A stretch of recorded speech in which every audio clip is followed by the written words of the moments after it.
जय श्री कृष्णा। राधे राधे। बोलिए भगवान शंकर की जय हो, माता पार्वती की जय हो। आज मैं आपको सोमवार व्रत की कहानी सुनाऊंगी। सोमवार व्रत जो कोई भी करता है, भगवान शिव की कृपा से उसके सभी मनोरथ पूर्ण होते हैं और जीवन में आने वाले सभी कष्टों से उसे छुटकारा मिलता है। तो चलिए सुनते हैं सोमवार व्रत की कथा। शंकर भगवान की जय हो। बहुत समय पहले की बात है। किसी नगर में एक वैश्य रहता था। वह वैश्य बहुत ही धनी था और उसे किसी भी बात का कोई कष्ट नहीं था, पर उसके पास विशाल वैभव होते हुए भी उसकी कोई संतान नहीं थी। इसके कारण वह वैश्य बहुत दुखी रहता था। वैश्य भगवान शिव का अनन्य उपासक था और प्रत्येक सोमवार को वह भगवान शिव की पूजा करता और व्रत करता। सोमवार के दिन शाम के समय शिव मंदिर में दीपक जलाता और उन्हें अनेक प्रकारों से व्यंजन अर्पित करता। इसके बाद पत्नी सहित भगवान का प्रसाद ग्रहण करता। उस वैश्य के भक्ति भाव को देखकर पार्वती जी को दया आ गई और वे भगवान शिव से बोली, हे भगवान शिव, यह वैश्य प्रति सोमवार को आपका पूजन कितनी श्रद्धा से करता है। आप इसकी संतानहीनता दूर क्यों नहीं करते। पार्वती जी की बातें सुनकर भगवान शिव बोले, हे देवी, इस वैश्य को संतान न होना इसके पूर्व जन्म का फल है और वह अपने कर्मों का फल भोग रहा है। तब पार्वती जी बोली, हे महादेव जी, यदि आप अपने भक्तों के कष्ट को दूर नहीं करेंगे तो भक्तजन आपकी पूजा और आराधना क्यों करेंगे। इसीलिए आपको अवश्य ही उसे पुत्रवान बनाना चाहिए। तब पार्वती जी से महादेव जी बोले, हे देवी, मैं तुम्हारे आग्रह से उसे पुत्र प्राप्ति का वर तो देता हूँ, पर इसके भाग्य में पुत्र सुख न होने के कारण वह पुत्र केवल 12 वर्ष तक ही जीवित रह सकेगा। कुछ काल के बाद भगवान शिव की कृपा से वैश्य की पत्नी गर्भवती हुई और 10वें महीने में उसे पुत्र रत्न की प्राप्ति हुई।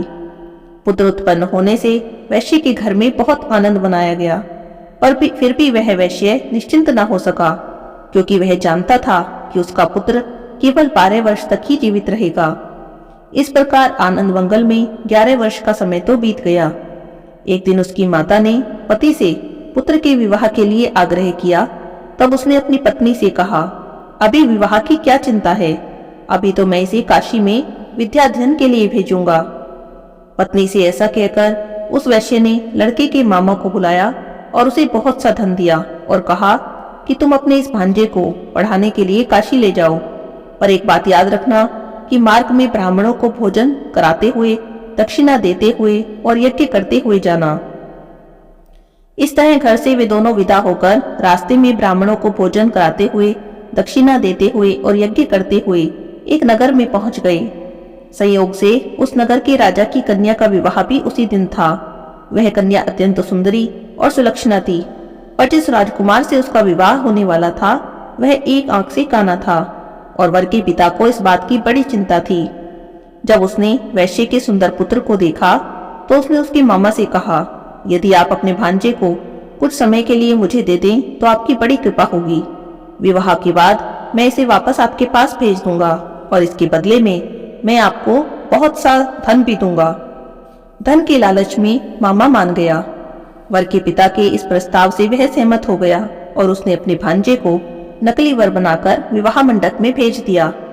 विवाह कार्य विधिवत संपन्न हुआ, पर जब वैश्य पुत्र सिंदूर दान करके वापस लौटने लगा तो उसने राजकुमारी की साड़ी के एक छोर पर लिख दिया कि हे प्रिय, तुम्हारा विवाह मुझ वैश्य पुत्र के साथ हुआ है और अब मैं पढ़ने के लिए काशी जा रहा हूँ।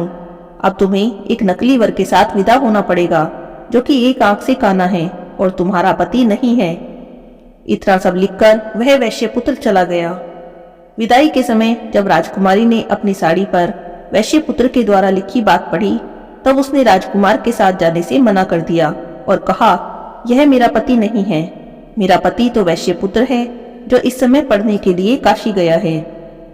राजकुमारी की बातें सुनकर उसके माता पिता तो बड़े ही सोच में पड़ गए और वर के पिता के द्वारा किए गए छल से बहुत दुखी हुए और उन्होंने कन्या को विदा नहीं किया। बारात खाली हाथ वापस लौट गई। उधर वे दोनों वैश्य काशी पहुंच गए और वहां जाकर वैश्य पुत्र ने तो विद्या पढ़ना आरंभ कर दिया और उसके मामा ने यज्ञ करना आरंभ कर दिया।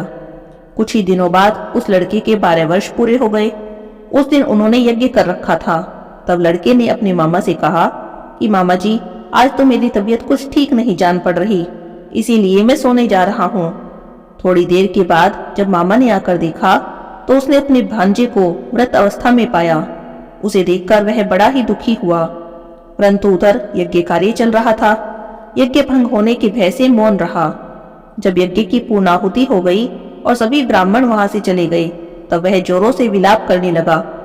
उसी समय देवयोग से पार्वती जी के साथ शिवजी उधर से निकल रहे थे। उस विलाप को सुनकर पार्वती जी के मन में दया आ गई।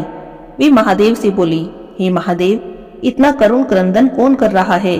आप वहां चलकर देखिए कि उसके रोने का क्या कारण है। पार्वती जी के आग्रह से शिवजी उस स्थान पर गए और वहां पहुंचकर पार्वती जी ने उस बालक को पहचान लिया और कहने लगी, हे भगवान, आपके वरदान से उत्पन्न बालक मृत हो चुका है, इसका क्या कारण है?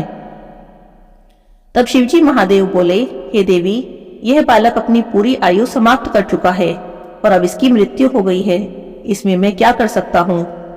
तब पार्वती जी बोली, हे भगवान, आपने जिस प्रकार कृपा करके इसे 12 वर्ष की आयु दी थी, उसी प्रकार अनुग्रह से इसे जीवन की पूरी आयु प्रदान करें, नहीं तो वह वैश्य इसके वियोग में अपने प्राण छोड़ देगा। पार्वती जी के आग्रह से भगवान शिव ने उस बालक को जीवन दान दिया और स्वयं पार्वती जी सहित शिवलोक को चले गए।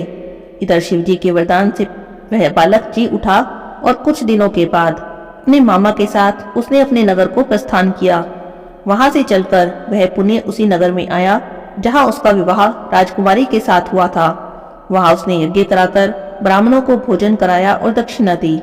ब्राह्मणों द्वारा राजा को सूचना मिली कि काशी से एक वैश्य पुत्र आया है जो ब्राह्मणों को भोजन कराता है और दक्षिणा देता है। तब राजा उस वैश्य पुत्र को देखने के लिए गया। जब वहां पर राजा ने प्रत्यक्ष रूप से अपने दामाद को देखा तो उनकी खुशी का ठिकाना नहीं रहा। वह आदर के साथ उन्हें अपने महल में ले आया और कुछ दिनों तक आदर भाव करने के बाद अपनी पुत्री को बहुत सा धन देकर विदा किया। वह वैश्य पुत्र अपनी पत्नी और मामा के साथ अपने नगर को चला। जब सब लोग घर के समीप पहुंचे तो मामा ने कहा कि तुम लोग यहीं पर रुको, मैं घर जाकर आने की खबर देता हूँ। इधर इस बालक के पिता अपनी पत्नी सहित छत पर बैठे थे और मन में संकल्प किए बैठे थे कि यदि मेरा पुत्र काशी से लौटकर नहीं आएगा तो हम दोनों यहीं से नीचे कूदकर प्राण दे देंगे। जब लड़की की मामा ने आकर कहा कि तुम्हारा पुत्र विद्या अध्ययन करके अपनी पत्नी के साथ कुशलता से वापस आ गया है, तो माता पिता के तो आनंद की सीमा न रही। दोनों ने अपने पुत्र और पुत्रवधू का स्वागत किया। जो कोई भी नियम से सोमवार को व्रत रखता है, व्रत कथा को पढ़ता है, शिव जी का पूजन करता है, जो व्यक्ति सोमवार के व्रत को रखकर श्रद्धा से शिव पूजन करते हैं, इस कथा को पढ़ते हैं, सुनते हैं, वे निश्चय ही सभी कष्टों से मुक्त होकर मनोवांछित फलों को प्राप्त करती हैं। बोलिए शंकर भगवान की जय हो, माता पार्वती की जय हो। आप सुनते हैं गणेश गजानन की कहानी।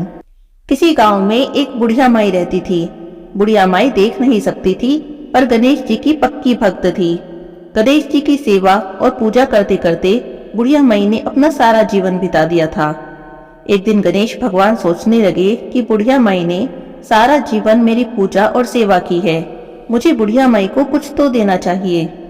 बस यही सोचकर गणेश जी भगवान बुढ़िया माई के पास आए और बोले, बुढ़िया माई, मैं तेरी पूजा से, तेरी सेवा से बड़ा प्रसन्न हूँ, तो मुझसे अपनी मन चाही कोई भी चीज मांग ले।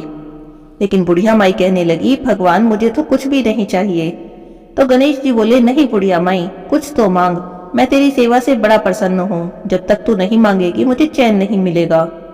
तो बुढ़िया माई सोचने लगी क्या मांगू, तो कहने लगी कि मुझे तो मांगना भी नहीं आता, मैं क्या मांगू।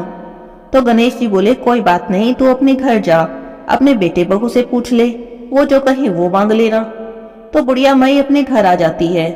आकर बेटे से पूछती है कि बेटा, गणेश जी बोलते हैं कि कुछ मांग, बता क्या मांगू। तो बेटा कहता है, माँ, गणेश जी बोलते हैं तो बहुत सारा धन मांग ले। बुढ़िया माई बहू के पास जाती है, फिर कहती है कि गणेश जी कहते हैं कुछ मांग, बता क्या मांगू। तो बहू कहती है, माता जी आप एक पोता मांग लो। तो बुढ़िया माई सोचती है कि ये दोनों तो अपने अपने मतलब की चीज कह रहे हैं। बुढ़िया माई पड़ोसन के पास जाती है, कहती है कि गणेश जी कहते हैं कुछ मांग, मेरी तो कुछ समझ में नहीं आ रहा, क्या मांगू। तो पड़ोसन बोलती है कि तू बूढ़ी हो गई है, थोड़े दिन जिएगी, तू ऐसा कर, अपनी आंखें मांग ले, कम से कम जाने से पहले एक बार इस संसार को देख तो ले। बुढ़िया माई को फिर भी संतुष्टि नहीं हुई। वो घर आ गई। अगले दिन मंदिर गई तो गणेश जी तो तैयार बैठे थे। जाते ही बोले, बता बुढ़िया माई, क्या सोच के आई है, क्या मांगती है? तो बुढ़िया माई कहती है कि गणेश जी भगवान, अगर आप मुझ पर प्रसन्न हैं तो मुझे आंखें दो, जिससे मेरा पोता मुझे सोने के कटोरे में दूध पीता दिखे। 9 करोड़ की माया दो, 16 साल की सी काया दो, बेटा पोता खूब परिवार दो, सारे घर में खूब सुख दो। तो गणेश जी बोले, बुढ़िया माई तुम तो कह रही थी मांगना नहीं आता, तुमने तो मुझे ठग ही लिया। पर कोई बात नहीं, जैसा तुमने कहा है सब मिल जाएगा। ऐसा कहकर गणेश जी भगवान वहां से अंतर ध्यान हो गए। बुढ़िया माई ने जैसा जैसा मांगा था उसे सब मिल गया। हाथ जोड़कर कहें, हे गणेश जी भगवान, जैसे बुढ़िया माई पर कृपा की, जैसे बुढ़िया माई की मनोकामना पूरी की, कथा कहानी कहते सुनते सबकी मनोकामना पूरी करना। बोलिए गणेश जी भगवान की जय हो।